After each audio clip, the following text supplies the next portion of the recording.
Hey, Chris here from CritCast with another edition of the CritCast. And this weekend we have the Oscars coming up, the Super Bowl for movie fans. And I realized I haven't done any picks yet. So I figured I'd just go through this handy ballot here and mark off some of these picks. For as many movies as I have seen, I will have to say that there are a few I haven't seen. Actually, I haven't seen any of the shorts or any of the documentaries, or I don't even think I've seen any of the foreign nominees that yet for this year. So hopefully I'll get to catch up with them at some point. So sadly, I won't be pretty much guessing at those categories. So, I don't know if that probably hurts any credibility I have, but it's still fun to make these picks. Anyway, I figured I'd start from the bottom, work my way back up on this ballot I got here. And the first category they got is short film, the live action short film. Basically, I'm just gonna, since I haven't seen any of these, I'm gonna go with the title I like the most, which is Time Freak by Andrew Bowler and Gigi Causey. So I'm gonna mark that one off. Next up, coming up on the list is the music original song. I actually have heard both of these songs, and that makes this pick much easier. The nominees are Man or Muppet from the Muppets, and Real in Rio from Rio. And if you've read any of my reviews, you'll know how much I love the Muppet movie, so I'm gonna have to go with Man or Muppet because that song is a lot of fun. Documentary feature, I'm going to go with Hell and Back Again. I believe it was a war documentary, which I've heard is very good. Again, I haven't seen it yet, or any other nominees, which include Paradise Lost 3, Undefeated, If a Tree Falls, and Pina. Next up on the list is visual effects, and actually some good nominees this year with Transformers, Real Steel, Harry Potter, Hugo, and Rise of the Planet of the Apes. I think I'm going to go to give some Andy Serkis some recognition. I'll have to go with Rise of the Planet of the Apes. I have a feeling that it might end up going to Transformers, which I think is spectacular effects, but there was more soul to the Rise of the Planet of the Apes effects, especially with the work of Andy Serkis as Caesar. So let's keep moving along. Next is sound mixing, and we got Girl with the Dragon Tattoo, Moneyball, Warhorse, Hugo, and Transformers. Moneyball seems to be an odd nominee for this category. Warhorse seems to be pretty good. I'm gonna have to go with Hugo on this one. I'm not sure if it's going to win. Usually these technical categories go to stuff like the big effects movies like Transformers. I wouldn't be disappointed with a win by Girl with the Dragon Tattoo. I think that would be a good nominee, but I'm going to go with Hugo. And again, these are the ones who I'm going to say I want to win, not necessarily the ones who will win, because usually those picks go a little differently, and I tend to be pretty bad at these things, especially when I pick who I want to win. Sound editing, I'm going to go with Transformers on this one. The sound was pretty amazing in that one. It's up against Girl with the Dragon Tattoo, Drive, Hugo, and Warhorse. Short film animated, I don't need to spend much time here. I'm just gonna go with Wildlife by Amanda Forbes and Wendy Tilby. Writing adapted screenplay. This is a pretty good category. With The Descendants, Ides of March, Tinker Tailor Soldier Spy, Hugo, and Moneyball. I have a suspicion that Descendants is going to win, but I want Hugo to win. So I'm going to officially pick Hugo, but I would not be surprised by a Descendants win, although I really don't want it to. Animated feature film, this is a really easy call. It's going to be Rango. It's up against Kung Fu Panda 2, which is quite good. Puss in Boots, which was surprisingly good. Cat in Paris and Chico and Rita.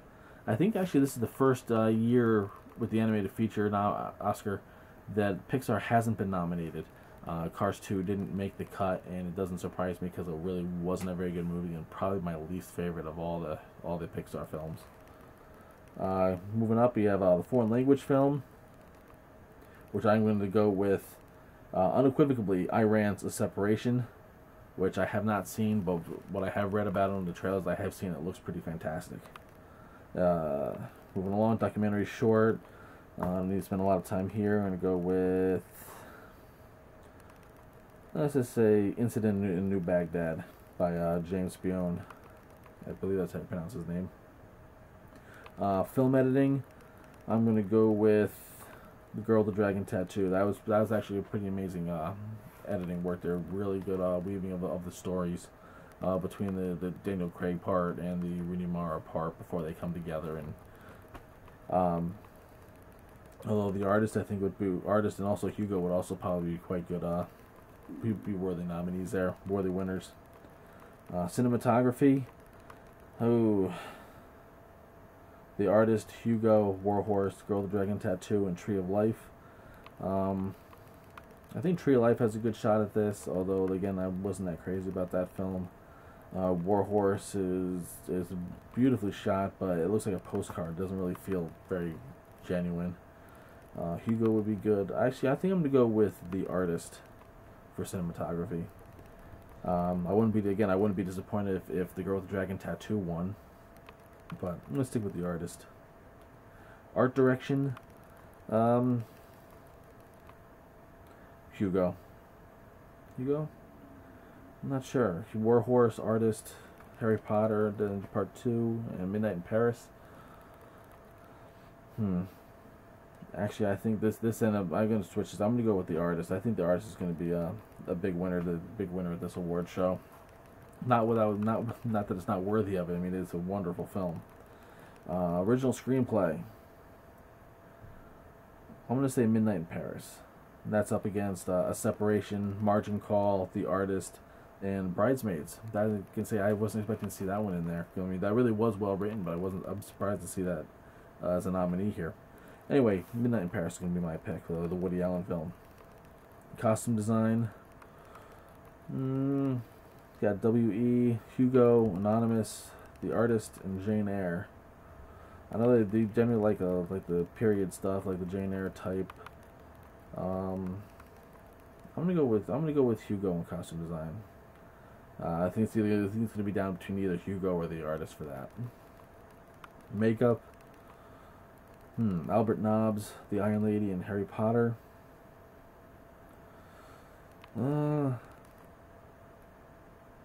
Let's go with Harry Potter. Just because it has a little more fanciful, work with it's not quite the realistic makeup, have a little more fun with it. Music, original score, Adventures of Tintin, Hugo, Warhorse, Tinker Tailor, Soldier Spy, and The Artist.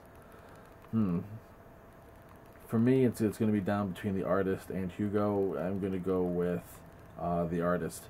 I really like the sound of that film. Some really strong music there.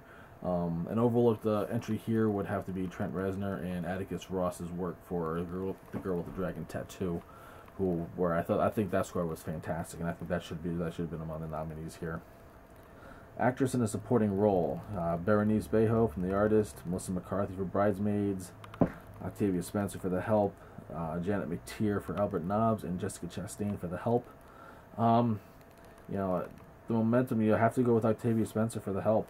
I haven't seen the film, but I've heard lots of good things about her performance, and she has been ranking in a lot of the awards through this award season. Although I really wouldn't be disappointed with Berenice Bejo for The Artist. I thought she was quite good in that. Jessica Chastain, I'm actually surprised she got nominated for The Help. I figured she would have been nominated for more something like The Tree of Life, which I think was a bit more of a challenging role, even if I didn't like the movie. Actor in a supporting role: Kenneth Branagh for My Week with Marilyn, Nick Nolte for Warrior, this is a surprise, Max von Sydow for Extremely Loud and Incredibly Close, another surprise, Jonah Hill for Moneyball, and Christopher Plummer for Beginners. I'm going to have to go with Christopher Plummer on Beginners. Beginners was a really good, very sweet, very heartbreaking film, and he gives a great performance in that. I'm actually surprised at half of these nominees here. Nick Nolte and Max von Sydow probably shouldn't have been in here. Kenneth Branagh, he did very good work playing Sir Laurence Olivier in My Week with Marilyn. Jonah Hill, can't say I've ever thought I'd see him as an Oscar nominee, but again, he was pretty good in Moneyball. Actress in a leading role: Glenn Close for Albert Nobbs, Rooney Mara for The Girl with the Dragon Tattoo, Michelle Williams for My Week with Marilyn, Viola Davis in The Help, and Meryl Streep in Iron Lady. I'm not sure here. I mean, the big money always would have to say Meryl Streep, just because she's had so many nominations and so many wins, and she is a great actress. So let's Let's go with Meryl Streep. Although I think of these nominees, I think I would really prefer Rooney Mara, who really gave a surprising performance as the girl in The Girl with the Dragon Tattoo. Considering I never really thought much of her as an actress, especially after her bumbling performance as Nancy in the Nightmare on Elm Street remake. She turned in a really strong performance here that was more than just a copy of what Noomi Rapace did in the original Swedish film. She actually gave her own spin on it, and I thought it was quite good. Very good, in fact. Anyway, moving on to actor in a leading role. You have Damien Bashir, I believe you say that, with In a Better Life. Jean Dujardin with The Artist, Brad Pitt in Moneyball, George Clooney in The Descendants, and Gary Oldman in Tinker Tailor Soldier Spy. I think this is going to go with Clooney. Even though, again, The Descendants is not a film that I really particularly cared for. I mean, it wasn't a terrible movie, it was just a disappointing one, and so I just didn't care for it. I'd really like Jean Dujardin to win. I think he gave a really good performance as that silent era star. He looks like he fit the role, he fit the part, and his expressions and body control were just fantastic for playing someone of that era, making it feel genuine. Two more to go. Directing, Michael Hazanavicius. Please don't ask me how you pronounce that. For The Artist. Martin Scorsese for Hugo, Terrence Malick for Tree of Life, Alexander Payne for The Descendants, and Midnight in Paris for Woody Allen. Really, Artist, Hugo, and Midnight in Paris, it's a toss-up between those three for me, because, again, Malick is just not for me. I respect what he was trying to do with Tree of Life, but it didn't work for me. Alexander Payne, he's turned in much better work than he did in The Descendants. So I'm going to go with The Artist. I think I'd probably prefer Martin Scorsese to win, because I think Hugo was just a wonderful, beautiful movie. It was actually number 2 on my list for the year. My number 1 movie didn't get any nominations, and that was Super 8. But what are you gonna do? This isn't exactly a popularity contest, and they didn't ask me who should be nominated. Anyway, our last one here, Best Picture. We have 9 Best Picture nominees, with The Artist, Extremely Loud, Incredibly Close, Hugo, Moneyball, War Horse, The Descendants, The Help, Midnight in Paris, and The Tree of Life. Some of these didn't even make my top 20. The Descendants, Tree of Life, Moneyball, War Horse, Extremely Loud, Incredibly Close. None of them were even really near the tops of my lists. The Help, again, like I said before, I haven't seen, though I should. I've heard good things. I mean, it's a movie that I wanted to see, but I kind of lost interest in it when it was in theaters, and I just haven't gotten back around to seeing it yet. So really, for me, it's a three-way race between The Artist, Hugo, and Midnight in Paris. And of those three, Hugo was my highest ranking, although I suspect that The Artist is going to win this one. I really feel that this is a two-horse race between The Artist and The Descendants.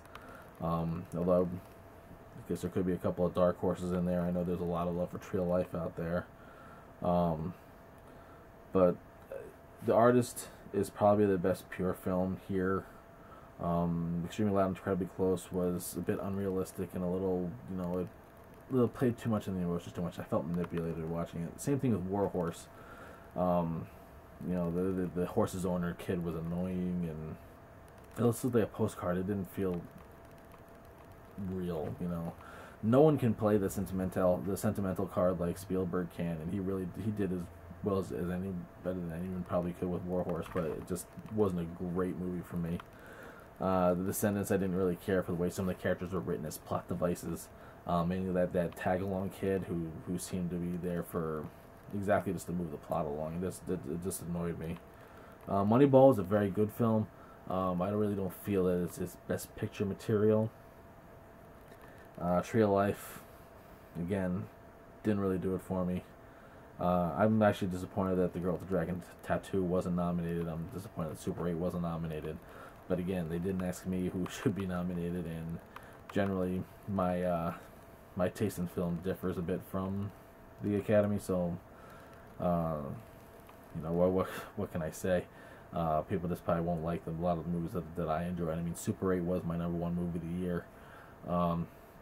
Maybe not the best all around, but it's one that worked beautifully for me, in the way that, you know, the way it plays for the movie making and science fiction, and it's just that mashup of an old Spielberg and then, you know, more modern sensibilities. It was just a wonderful film. Same thing with Hugo. You know, Hugo's this wonderful, wonderful movie. But again, you know, Artist was a top 5 for me. So I would not be disappointed with that. I mean, who knew they could make a silent film these days and have people actually like it. But in any case, you know, I know this issue was a little bit dry of the CritCast, and I'm sorry for that. You know, I'm not always the best speaker, and I don't always have myself prepared, and I wanted to get some of these Oscar picks out of the way before the show came on, and I don't really have time to actually go through and write them all out. So that's my picks for the Oscars, and hopefully my next few episodes will pick up a little bit. You know, we have the Monster Mania convention coming up, and I'm gonna do a preview of that show and what I'm hoping to see there, and, you know, the fun that I'm gonna have at that. Hopefully get to talk to more movies I've been seeing in theaters lately, and, you know, whatever else comes up along the way. But in any case, this is Chris from CriticalOutcast.com. Be sure to visit me and take some more look at my full-length ramblings, and hopefully enjoy them a little better. Okay? Bye.